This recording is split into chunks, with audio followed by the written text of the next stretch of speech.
Recuerda que puedes escuchar este audio horas antes de su estreno y sin publicidad suscribiéndote en cesarvidal.tv.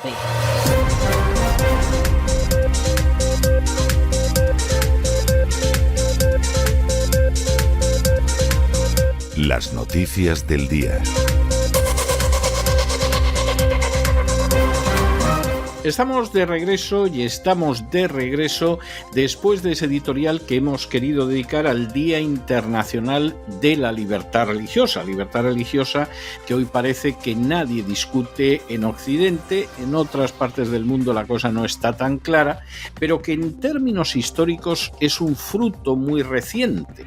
De hecho, desde la ejecución del pobre hispano Prisciliano a finales del siglo IV hasta el Vaticano II, en aquellos lugares donde tuvo un dominio la Iglesia Católica, la libertad religiosa no solo no existía, es que era perseguida incluso como una herejía.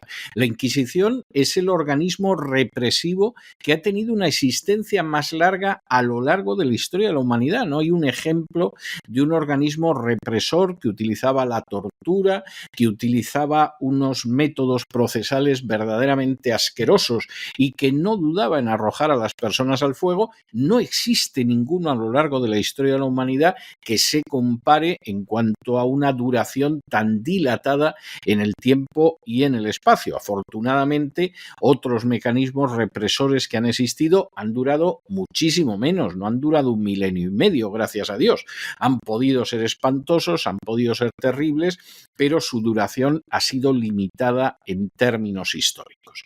Esto significa que la libertad religiosa es una idea que emerge en el siglo XVI con la Reforma Protestante, que en el siglo XVI consigue que esa libertad religiosa exista en aquellas zonas que son protestantes, como queda reconocida en la Paz de Augsburgo, que se va a ampliar en algunos lugares, por ejemplo en Inglaterra con las revoluciones puritanas del siglo XVII, y que por supuesto se abre camino a impulso de las grandes revoluciones liberales, tanto la Revolución Americana, que parte de la base de que el fundamento de los derechos se encuentra en la libertad religiosa, como la Revolución Francesa, que evidentemente encontró entre sus enemigos jurados a la Iglesia Católica y que no tuvo muchas contemplaciones a la hora de combatir con ella, pero que desde luego la libertad religiosa la consagró por primera vez en la historia de Francia.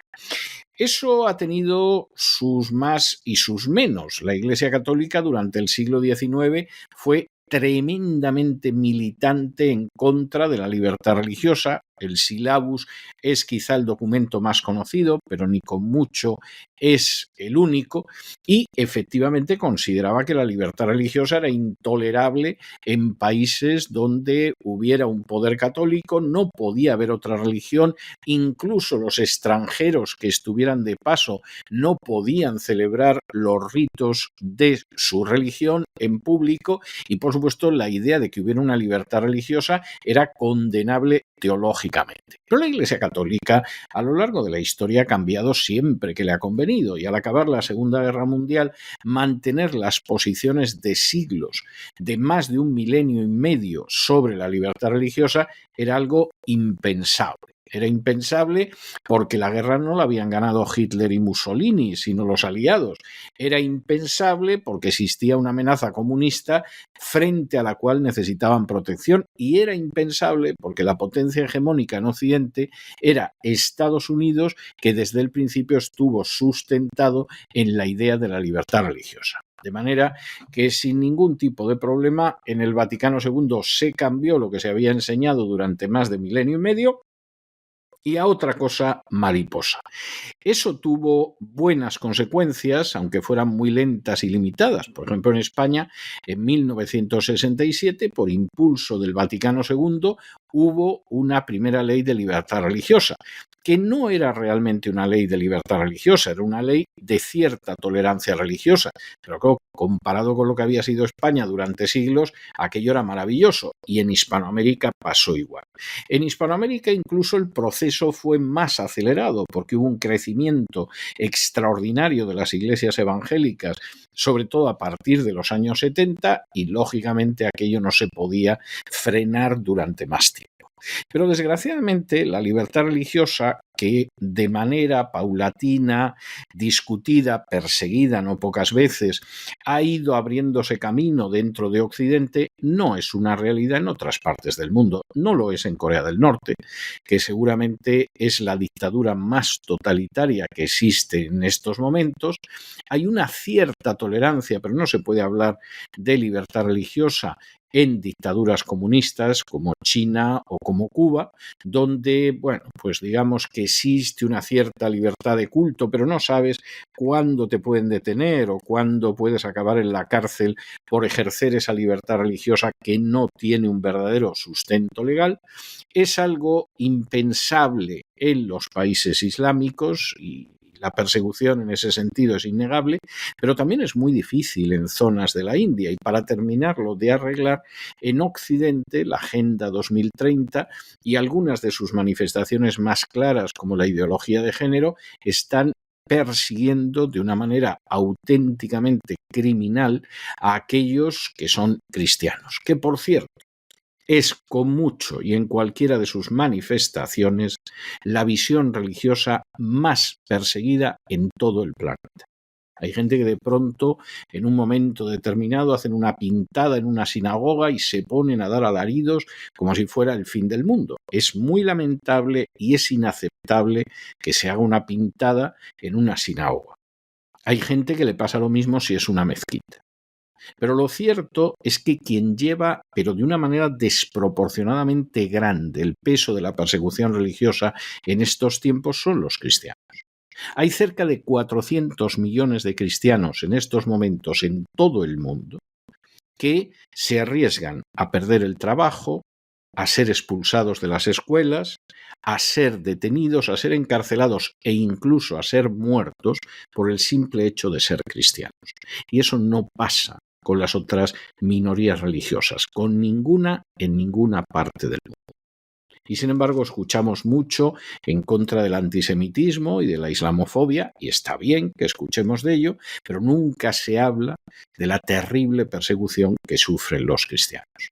De esto teníamos que hablar hoy en nuestro editorial y lo hemos hecho con la perspectiva habitualmente jurídica, histórica y también de la realidad que suele caracterizar nuestros editoriales. Eso era el editorial y, por lo tanto, aterrizamos ahora en el boletín de noticias que, como siempre, comenzamos con el segmento de España. Segmento de España que empieza con una buena noticia jurídica, y es que el Tribunal Supremo ha anulado un Real Decreto del Gobierno que iba a imponer a aquellos que se presentaban a las licitaciones pasar por el aro de la Agenda 2030, y si los empresarios no tragaban con la Agenda 2030, proyecto dictatorial absolutamente asqueroso, pero que están metiendo a la gente por la garganta hasta que llega al fondo del estómago, pues si esos empresarios no aceptaban someterse a la Agenda 2030, entonces no podían acceder a las licitaciones. Es algo verdaderamente tremendo. Es decir, aquí si no haces el juramento de lealtad al nuevo ídolo que es la Agenda 2030, pues ya sabes que efectivamente lo vas a tener muy mal. No te vamos a conceder ningún proyecto. ¿Qué ha decidido el Tribunal Supremo? Que esto es intolerable. Que esto es intolerable porque implica que tú estás discriminando por razones ideológicas a determinadas personas y que por lo tanto esto no se puede aceptar y ha revocado el decreto del Gobierno. Le ha impuesto luego las costas del juicio que se estiman en unos 4.000 euros, pero en cualquiera de los casos esto es algo absolutamente vergonzoso. Es vergonzoso el hecho de que el gobierno plantee esto y bueno, es para respirar que el Tribunal Supremo en este caso se haya mantenido independiente y por una vez haya servido de escudo frente a las pretensiones de la Agenda 2030, nefasta, tétrica, miserable y peligrosa donde las haya. Y hay gente que encima niega que exista la Agenda 2030, que ya se remata. Bueno, examinamos finalmente estas y otras cuestiones que les afectan con la ayuda absolutamente indispensable de María Jesús Alfaya. María Jesús, muy buenas noches. Muy buenas noches, César. Muy buenas noches a los oyentes de La Voz. El Tribunal Supremo ha anulado un Real Decreto del Gobierno que creaba una comisión interministerial para imponer cláusulas específicas en la concesión de licitaciones. Estas cláusulas, totalmente serviles a la agenda globalista, eran creadas y utilizadas por el Gobierno para marginar a aquellos empresarios que no apoyaran la conocida también como Agenda 2030. Pero es más, según refleja la sentencia del Supremo, la cláusula excluía deliberadamente a los empresarios y limitaba la participación a sindicatos y representantes de los distintos ministerios.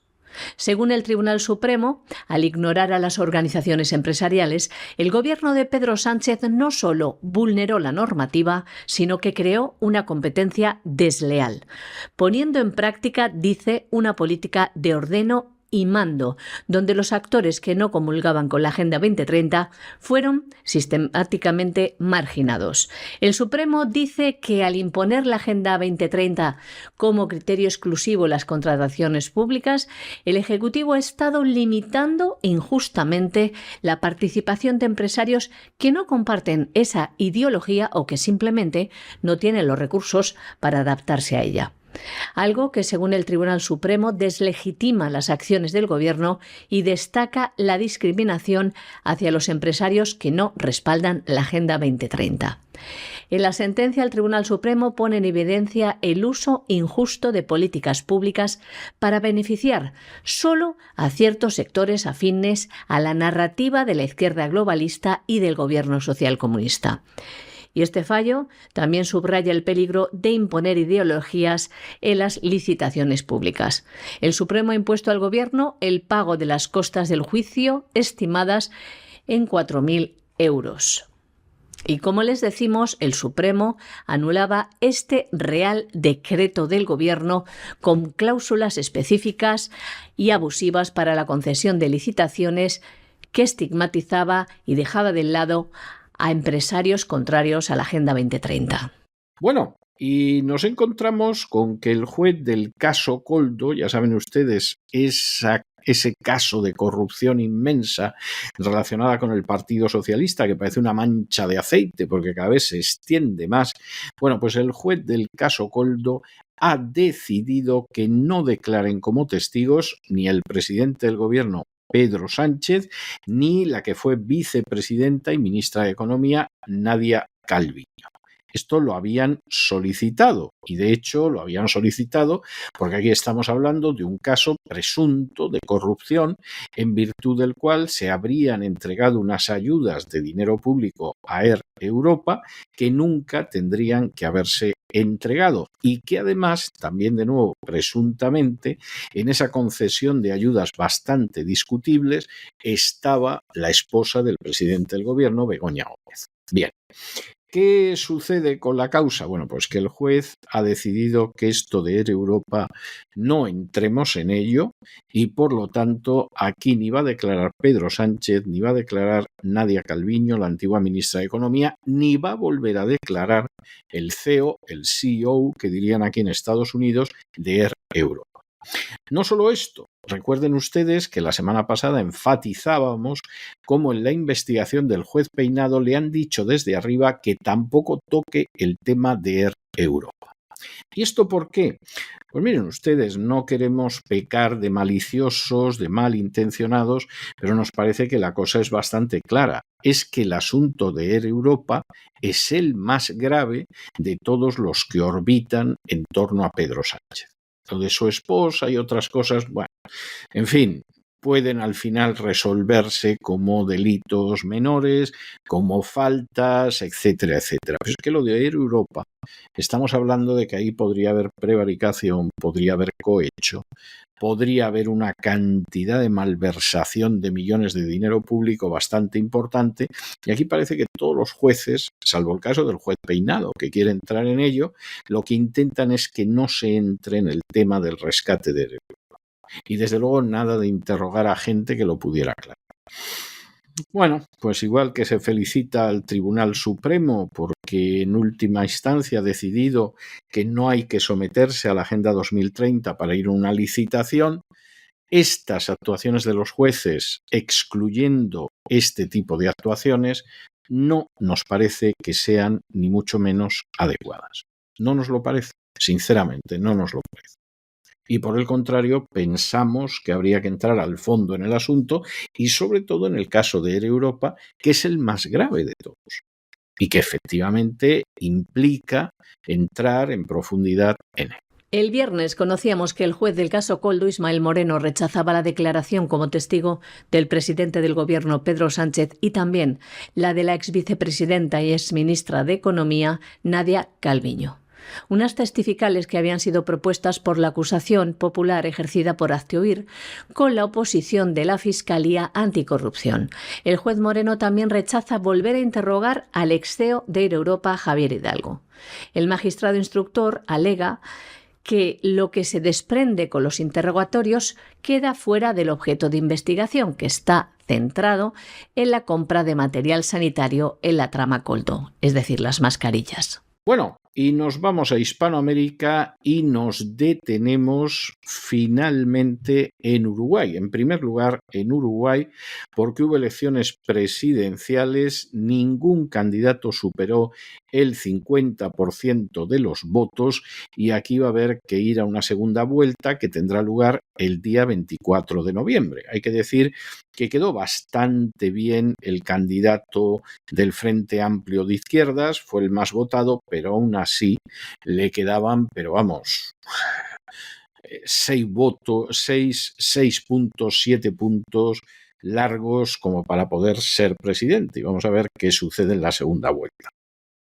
Sí es bastante claro el resultado que afecta a plebiscitos. Por ejemplo, se votaba una reforma de la seguridad social que hubiera acabado con un sistema de seguridad social que es bastante decente. Esa es la realidad y ahí la mayoría de la gente votó en contra.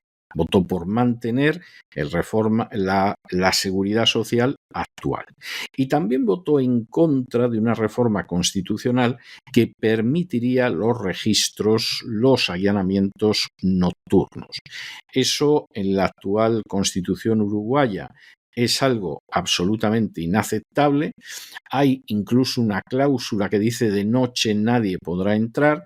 Querían acabar con esto y en última instancia lo que ha sucedido es que los uruguayos han votado mayoritariamente en contra de esa reforma de la Constitución. No habrá allanamientos, no habrá registros de noche. Nos parecen en general buenas noticias y bueno, vamos a ver qué pasa en las elecciones del fin del mes de noviembre. Uruguay celebraba ayer domingo las elecciones presidenciales.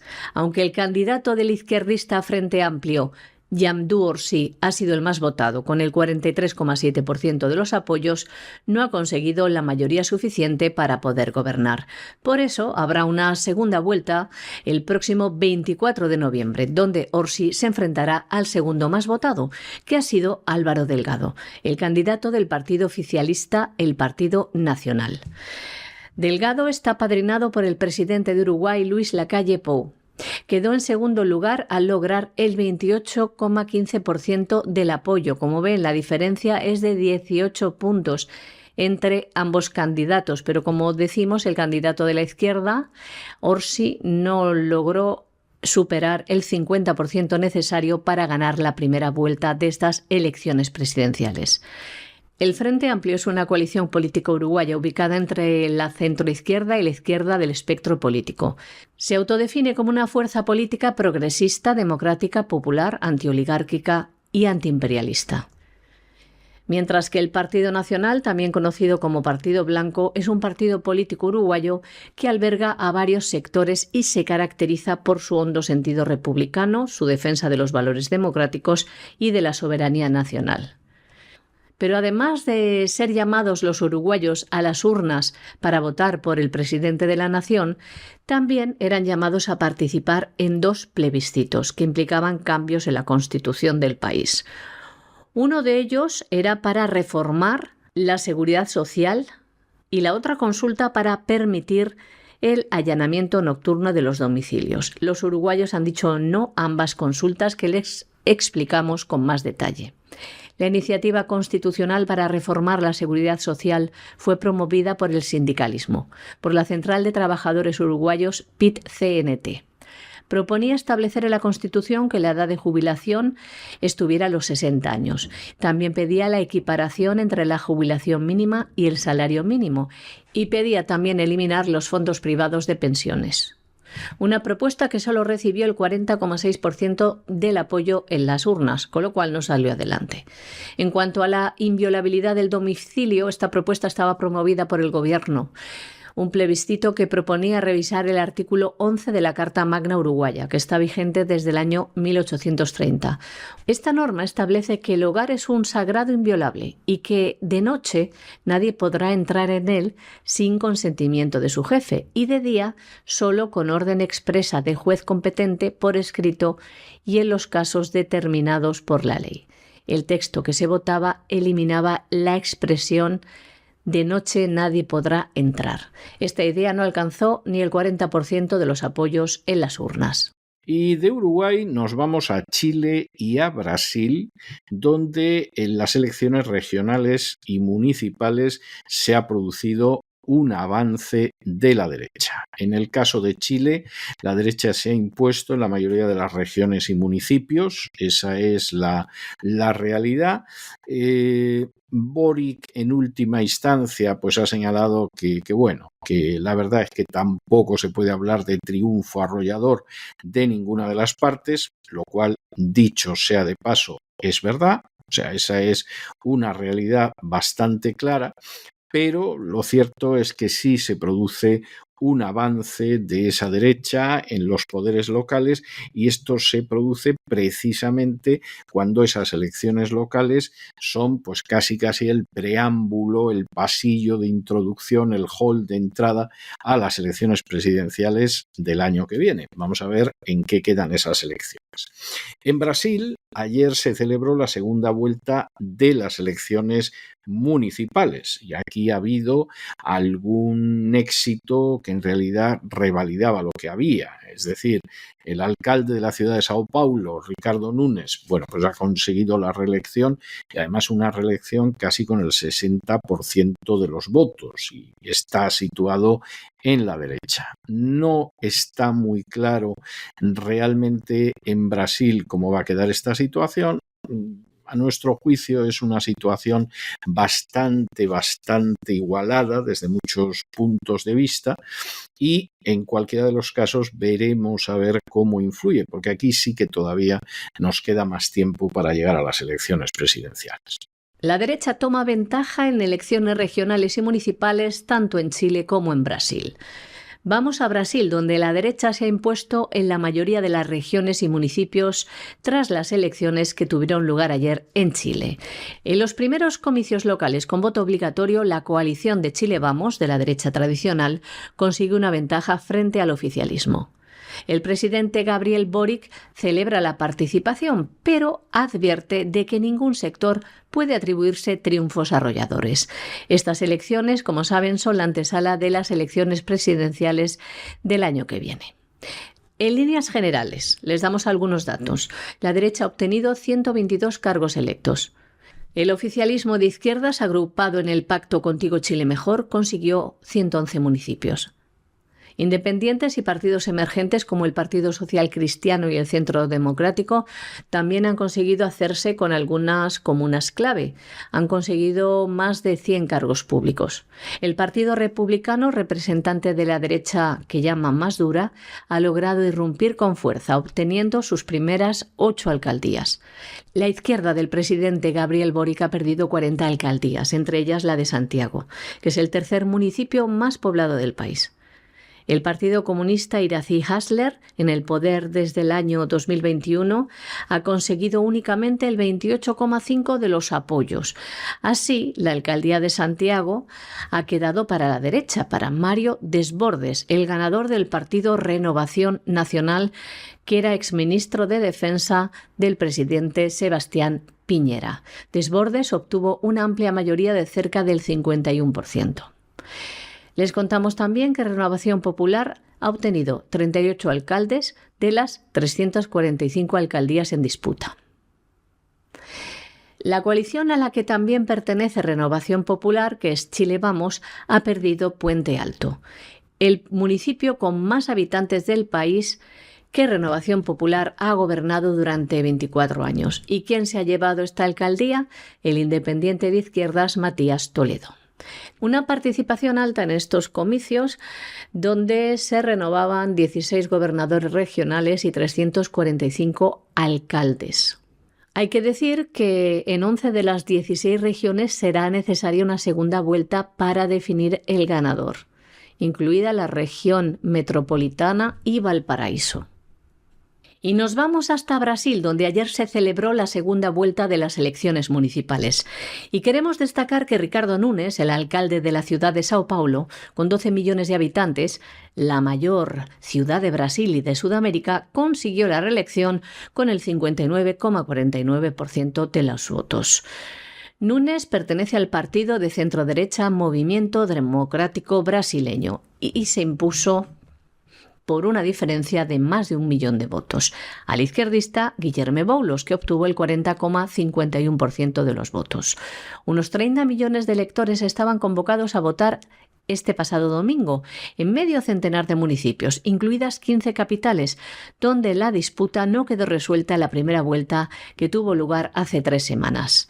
Si miramos el mapa de Brasil con los resultados electorales, predominan las regiones en las que ha ganado el centro, la derecha y la que llaman ultraderecha. Ha ganado la mayoría de las capitales estatales, salvo Fortaleza y Recife, que han sido para la izquierda. Bueno, nos vamos a internacional y por supuesto era obligado empezar internacional con el ataque de Israel contra Irán. Bueno, aquí por supuesto los que son partidarios de justificar todas las acciones de Israel dirán que esto empieza el 1 de octubre, cuando Irán lanzó más de 200 misiles sobre Israel. Los que quieren ir al inicio del asunto desde que empezó la guerra del 7 de octubre dirán que no, que quien atacó primero fue Israel, cuando además, cometiendo un crimen de guerra innegable, bombardeó un consulado de Irán. Y que a partir de ahí pues se ha ido produciendo un ataque tras otro, una respuesta tras otra, y claro, al final hemos llegado aquí. El tema del ataque de Israel, la verdad es que es un tema para reflexionar en él muchísimo. Israel finalmente parece que se había comprometido con Estados Unidos a que no iba a causar bajas civiles, como lleva haciéndolo desde hace más de un año en Gaza y ahora mismo en el Líbano, y que se iba a limitar a determinados enclaves militares. Que se ha limitado a los enclaves militares es obvio. Que cuando quiere no matar civiles lo consigue es obvio. De lo cual hay que deducir que tanto en el caso de Gaza como en el del Líbano, los civiles muertos verdaderamente le importan un pito al gobierno de Netanyahu. Pero claro, al mismo tiempo, en esta ida y venida de ataque-respuesta, que empezó Israel bombardeando una dependencia diplomática y que ha llegado hasta el ataque de los últimos días de Israel contra Irán, da la sensación de que en el caso de Irán no hay nada más que avisos de que podemos darte y darte fuerte. En el último ataque, por ejemplo, mostraron que podían llegar a la residencia de Netanyahu y que, sin embargo, no lo hicieron. Y además dejaron de manifiesto que esto del domo o de la cúpula de hierro pues es más propaganda que otra cosa. Pero en el caso de Israel ahora, la respuesta ha sido una respuesta muy comedida, en el sentido de que hemos bombardeado dependencias militares.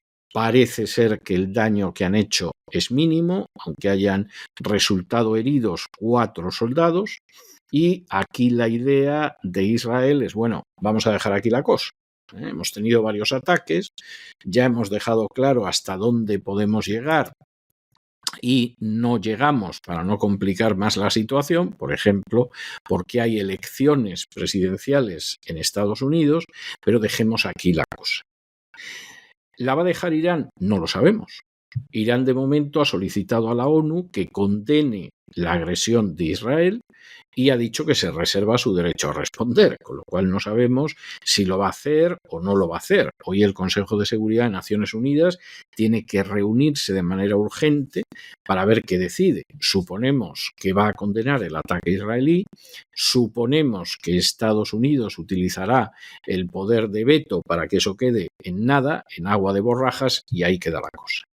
Y esperamos que la cosa no vaya más, porque claro, en una de estas, a alguna de las dos partes se le va la mano y se puede producir una subida del precio del petróleo tan espectacular que la economía mundial, especialmente la occidental, entre en una espiral de crisis cuyas consecuencias es que no podemos ni siquiera imaginar.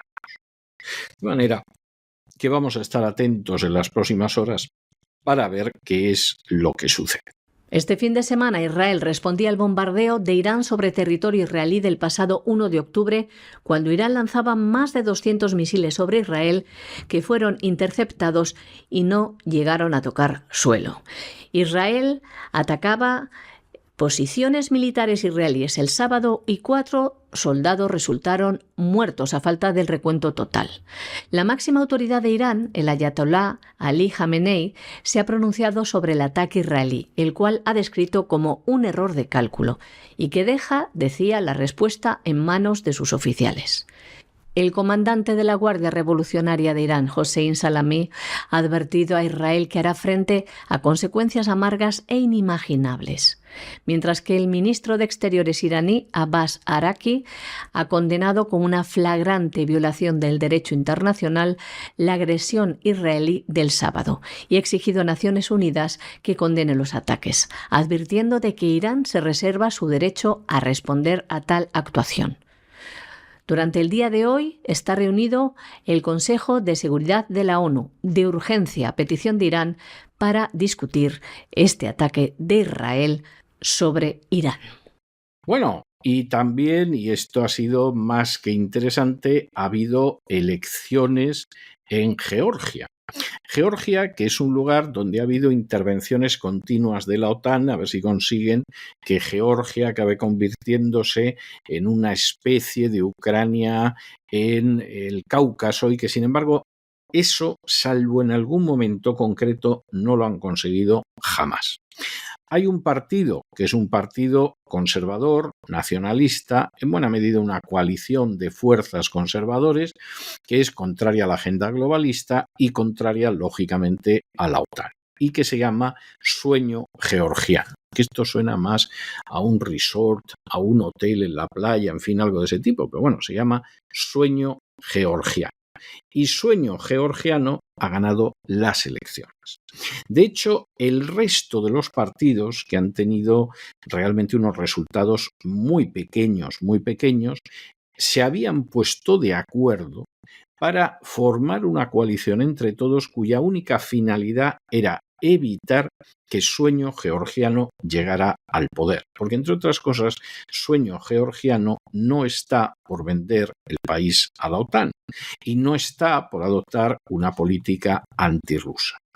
¿Qué ha sucedido? Hombre, pues los georgianos han visto cosas en estos años y se han dado cuenta de lo que hay. Y han decidido que hay que defender los intereses nacionales y no doblegarse ante la OTAN ni ante la Unión Europea, porque como lo hagas, estás frito. y han ganado las elecciones de manera muy holgada. Ahora vamos a ver qué es lo que pasa a partir de este momento y en qué queda la situación en Georgia. Porque claro, en Georgia intentarán ahora montar una revolución de colores, un golpe de Estado, en fin, todo este tipo de cosas que suele hacer la OTAN cuando la gente no vota como ellos piensan que tienen que votar. Con lo cual, evidentemente, la democracia se convierte en una burla, porque si al final tienes que votar en la dirección que te dicen desde fuera y si no votas intentan acabar contigo, pues ustedes nos dirán qué tiene eso de democrático. Sueño georgiano, el partido conservador nacionalista del multimillonario Vidizna Ivanishvili, se ha hecho con la victoria en las elecciones al Parlamento de Georgia, según ha confirmado el domingo la Comisión Electoral, porque la oposición había denunciado fraude electoral. Sueño georgiano ha sido apoyado por el 54,09% de los votantes. Los opositores quedan del siguiente modo. Coalición por los Cambios obtiene 11,2% de los votos. Unidad, un 9,8%. Georgia Fuerte, un 9%. Y Gajaria por Georgia, un 8,2%. Con lo cual, los bloques opositores acceden al Parlamento al superar el umbral del 5%. Un resultado que va a permitir al partido gobernante crear un gobierno en solitario, algo que buscaba impedir la oposición. Porque las 4 coaliciones opositoras ya habían acordado conformar un gobierno técnico en caso de que Sueño georgiano no lograse la mayoría parlamentaria. Pero les ha salido, señores, el tiro por la culata. Y hasta aquí hemos llegado nosotros con nuestro boletín de hoy. María Jesús, muchas gracias, muy buenas noches y hasta mañana, Dios mediante. Muchas gracias a ti, César, muy buenas noches. Y, por supuesto, ustedes no se vayan, porque ya está llegando por ahí don Lorenzo Ramírez, precisamente para contarnos cómo está la situación económica en el mundo y para dejarla niquelada. Y después ya saben que, como todos los lunes, tenemos un programa doble y sesión continua aquí en La Voz dedicado a la cultura hispánica. Por un ratillo se quedará don Lorenzo Ramírez con nosotros para que podamos seguir hablando de las aventuras de Almanzor. Y después de eso entraremos dentro de lo que es, pues hombre, el gran legado de España al acervo común de la humanidad, la lengua española, y ahí quien nos va a ayudar a comprenderla, a conocerla, a escribirla y hablarla mejor será doña Sagrario Fernández Prieto. De manera que no se vayan, que regresamos enseguida.